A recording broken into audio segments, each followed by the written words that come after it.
Hi everybody, this is Alma coming to you from Long Beach, California, and today I wanted to do a quick video, a new and improved version of my tutorial on how I start my cross-stitch projects.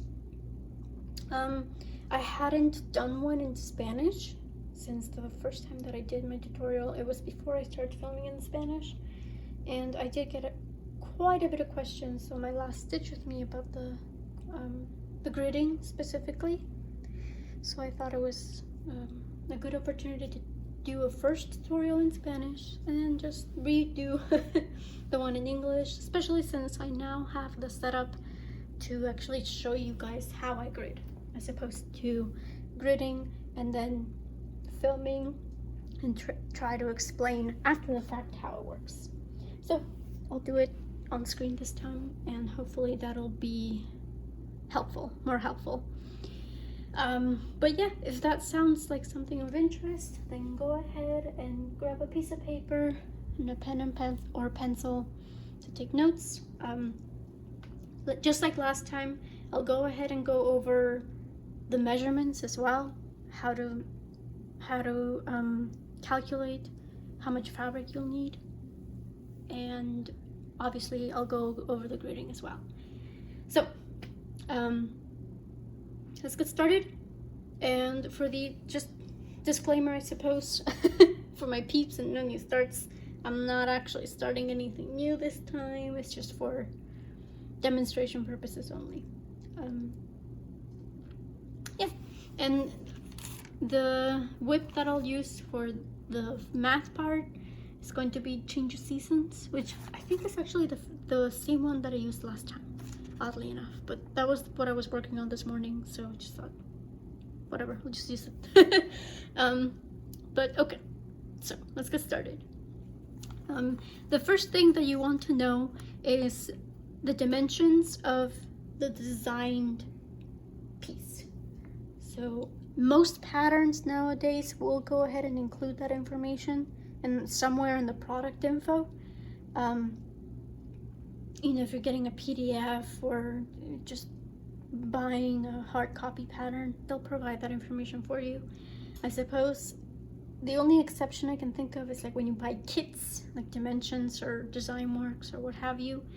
Most of the time they do the work for you, and they provide you with the measurements, not necessarily the stitch count, but the measurements. So for the intents and purposes of this tutorial, I'll go ahead and just assume that you only have the stitch count to work with to start. So for Change of Seasons, the dimensions are 400 stitches wide by 474 stitches high or long. The next step is to divide that stitch count by whatever count your fabric is. So if you're using Aida, which comes in 14, 16, 18 count, that's the number that you would need to divide by. If you're using even weave or linen, I suppose you would just have to make sure you divide that number in 2 so you can get the correct measurements in inches. So if you're using, 32 count linen, that's the equivalent of 16 count Aida.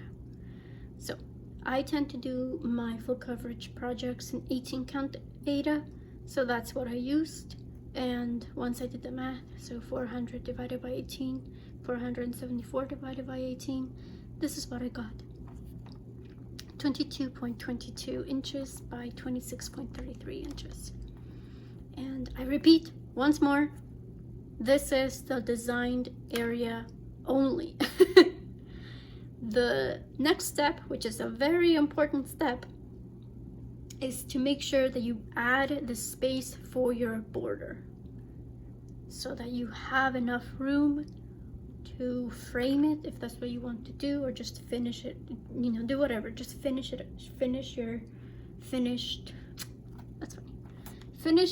finished piece off.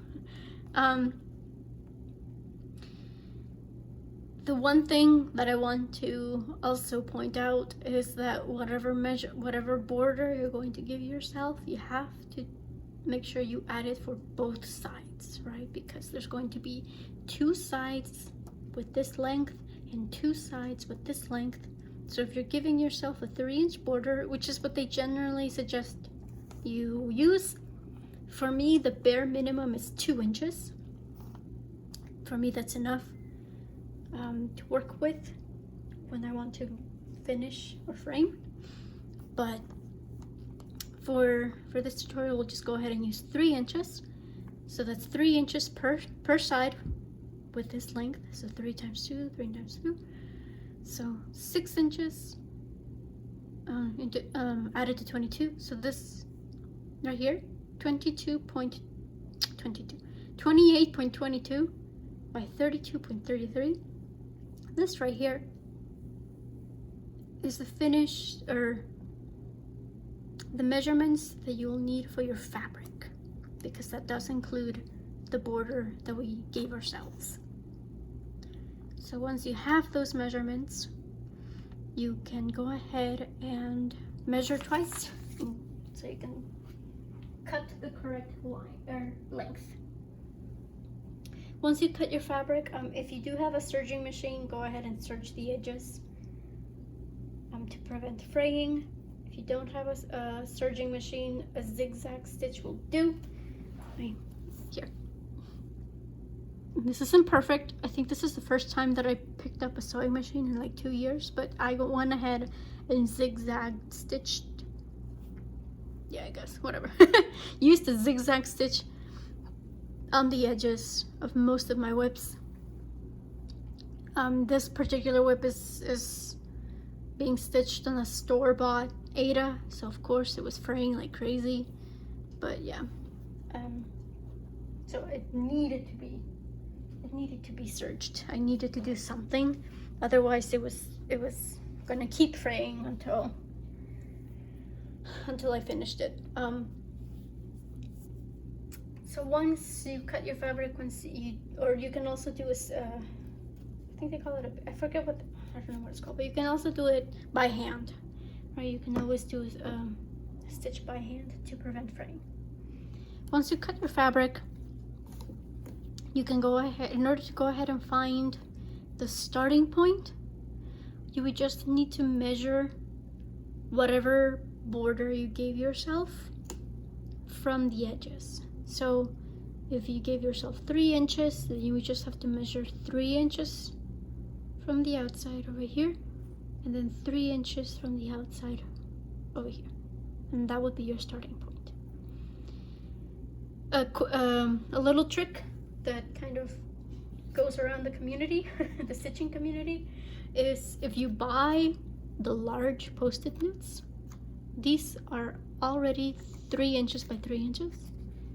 So you would just need to line up the edge of the post-it note to the edge of the fabric, and there you go. That's your starting point right there. Obviously this only works if it's 3 inches, if it's a 3-inch border, so just keep that in mind.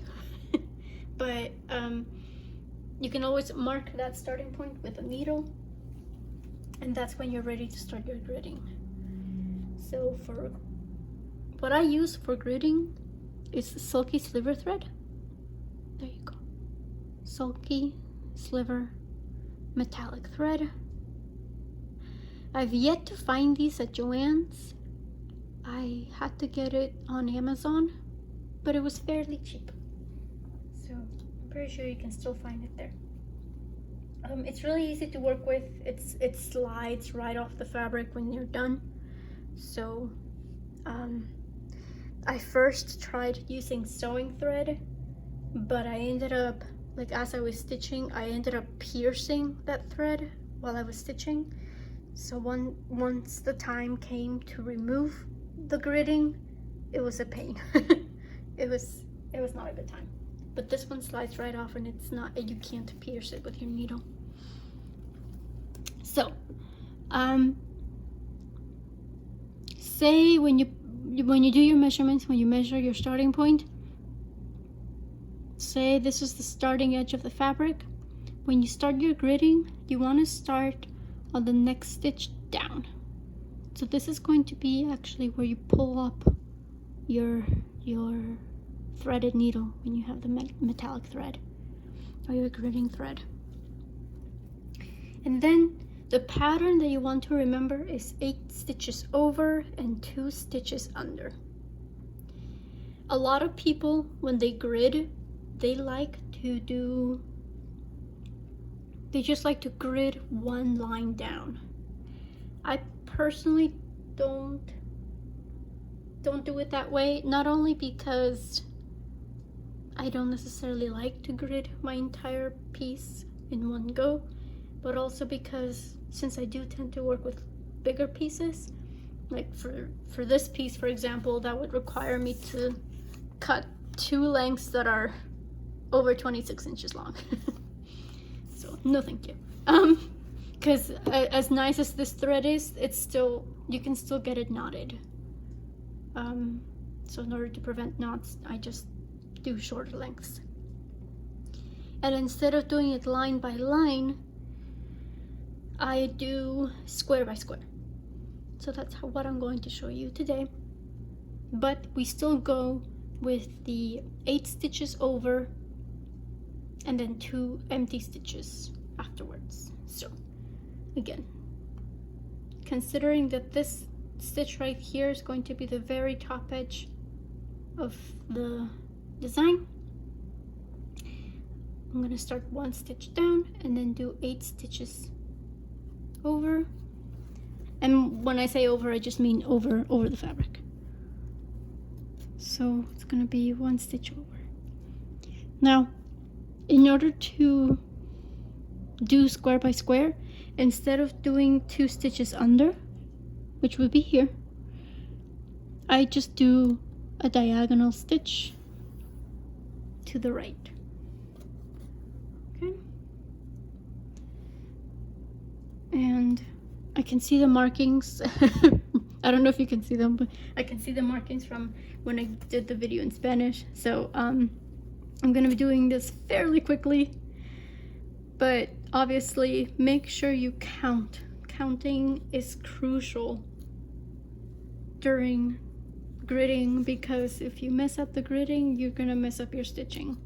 I did that with one of my whips, and I'm gonna make sure that I'm actually like on frame or in frame. So that was 8 stitches over, and then again the diagonal going towards the right, then going over 8 stitches to create the top edge of the first row.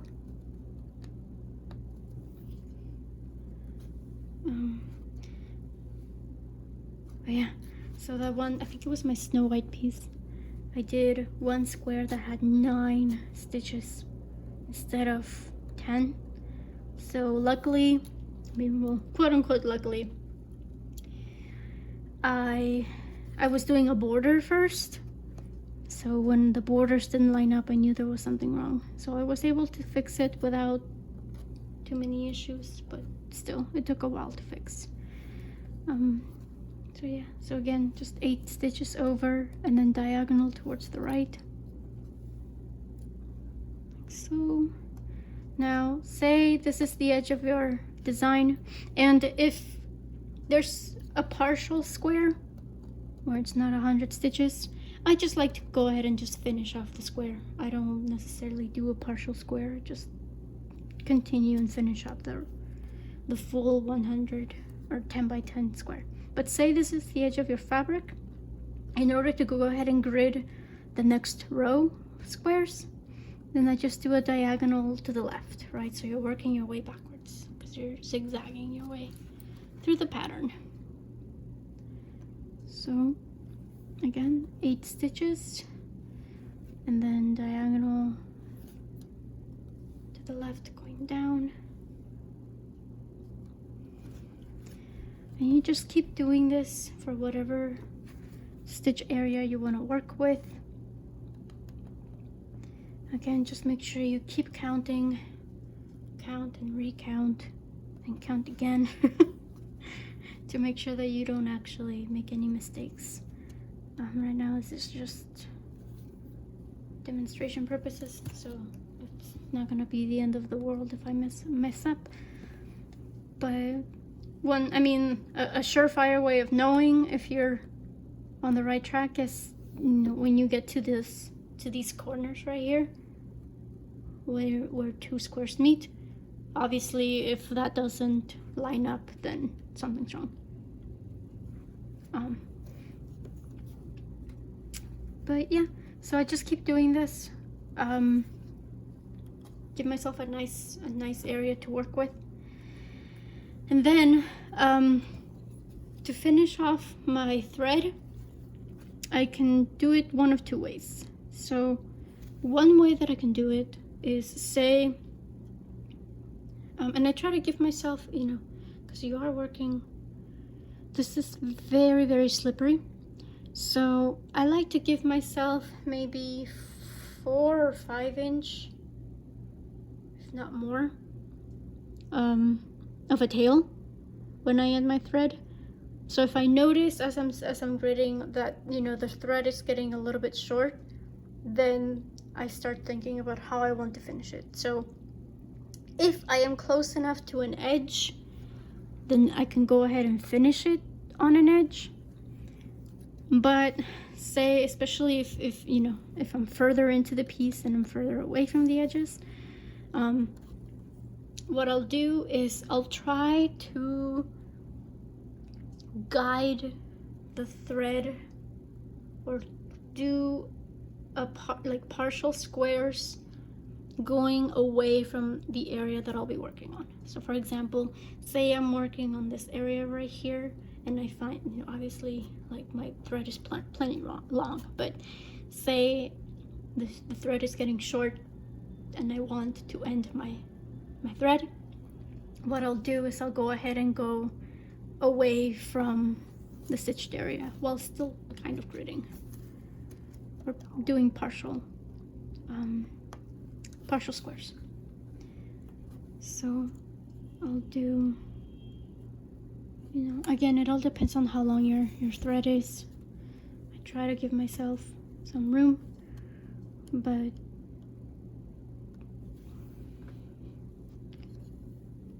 that's 1, that's 2. If I have room to make more, I'll go ahead and make more. If not, then I'll just go ahead and I can end it this way. When I want to end it, instead of doing just 1 stitch diagonally, I do 3. So I'll go ahead and do 1, 2, 3, right? And the reason why I try to steer away from the stitch area is because you don't want your tail and the thread to get mixed up in your stitching, because that's going to make taking it out very difficult. But so we've got 3 diagonal, and then what you're going to do is you're going to do 1 stitch over and over and over again. I do it at least 5 times to make sure that it doesn't become undone as I'm stitching. So again, just kind of do the same stitch over and over. And again, it's weird doing this with a long thread because it's usually a lot shorter than this. But again, this is just demonstration purposes. So I forget how many times that is, but let's pretend it's 5 times. I mean, again, so you're just doing the same stitch over and over again. And then, you know, if you do have a semi-long thread, you can cut it. Otherwise, you can just leave the tail end as it is. If possible,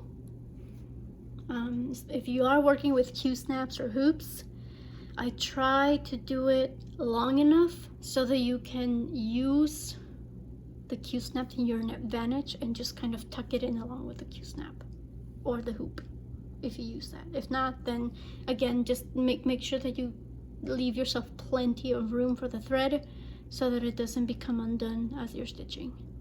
That's another reason why I don't grid everything all at once, is because I don't want to risk this becoming undone over time, just because of general handling and stuff.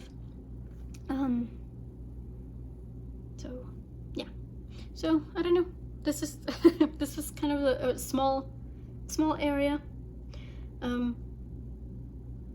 One thing I do want to go ahead and mention is, this is how you start when you're starting on the top corner, or just any corner really. You can use the same technique to start on any corner, but then the question becomes, what if you can't start from the top or just any corner? What if you can't start from the corner, or you just don't generally start your pieces in the corner, you like to start from the center? And that's what happened with my Winnie the Pooh piece.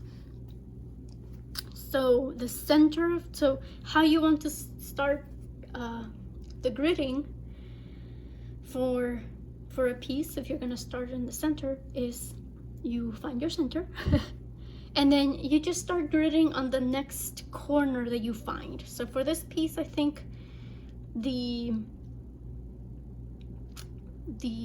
center was like somewhere over here, so I'm pretty sure this is my starting thread right here. No, it's not, it's actually down here. I lied, but okay. But same drill though. If your center is somewhere in the grid within the square as opposed to a direct corner, because that doesn't happen too often, at least in my experience, that you get a nice perfect corner as your center. We just want to find the center and then just start gridding on the closest corner you can find.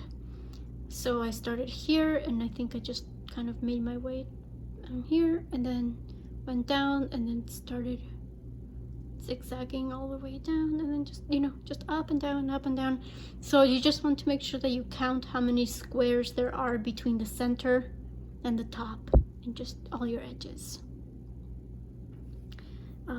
And here, and as I mentioned, so for this one, I went ahead and just tucked in the tail end under the Q-snap, so that I don't have to worry about it becoming undone.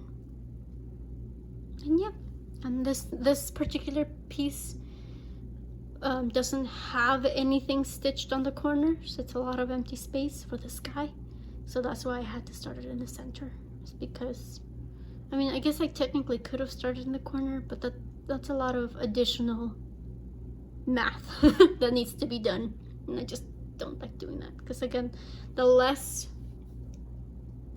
room for errors, the better. So I just decided that starting from the center was the best thing to do. But yeah, I don't think I have anything else to add. I went over maths, I went over gridding, how to start, how to end it. Yeah, I guess that's it. If you do have any further questions, if I forgot to mention something or something's not clear, feel free to leave a comment down below. I'll be more than happy to answer all the questions. And yeah, thank you for joining me. I hope you guys have a very productive week. Merry Christmas to my followers that celebrate Christmas. And yeah, I hope you guys, as always, you find the time to do the thing that makes you happy. Until next time, guys, take care. Bye.